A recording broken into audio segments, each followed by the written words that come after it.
There are a couple of questions that I get asked frequently, and there are two concepts that we hit in depth and in great detail in the Wintensity seminar. The first would be, how is it that a fighter who is in fantastic physical and cardiovascular condition, well trained, gas out and get exhausted early in a fight? And then secondly, how is it that a fighter who's also well trained can't seem to hear his cornerman during the fight, or when he gets directions from his cornerman on the stool, between rounds, doesn't put them into play during the fight? Well, the answer to number one, of course, is not to go run 10 more miles. You're already in great shape. It's a psychological implication that prevents you from lasting physically. And then secondly, there are also psychological implications that prevent you from being able to hear your cornerman, take directions, or put your plan into play as it's coached between rounds or during the fight. Let's look at a basic diagram of the brain, and I'll explain to you so you'll understand what happens. We have the brain stem sticking up into the brain. We then have an area of the brain called the limbic system. The limbic system is also referred to as the emotional brain. This is where your emotions live and reside. And the last part of the brain, most important to us as human beings, is called the cortex, in general terms. And the cortex is the part of your brain, part of our brain, that separates us from the rest of the animal kingdom.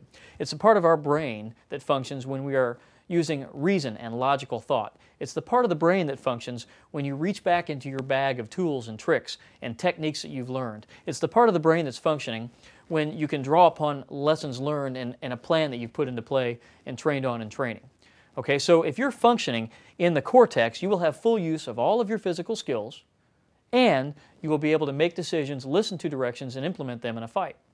If, on the other hand, and this happens to everyone, you can't avoid it, as humans, if you are subject to a critical amount of stress at some point in a high-stress environment, your brain will transfer operational authority from the cortex to the limbic system. It's a survival mechanism.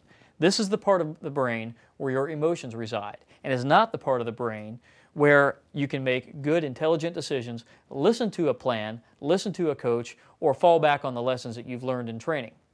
So the idea, of course, is that when you're a fighter, in training and in the ring or the cage, you want to be operating in the cortex. You don't want to be in the limbic system.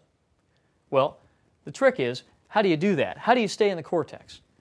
Okay, at the Wintensity seminar, we go into great detail providing new unconventional methods and mental and psychological techniques that you can implement into your physical training that will help you stay in the cortex much longer than your opponent.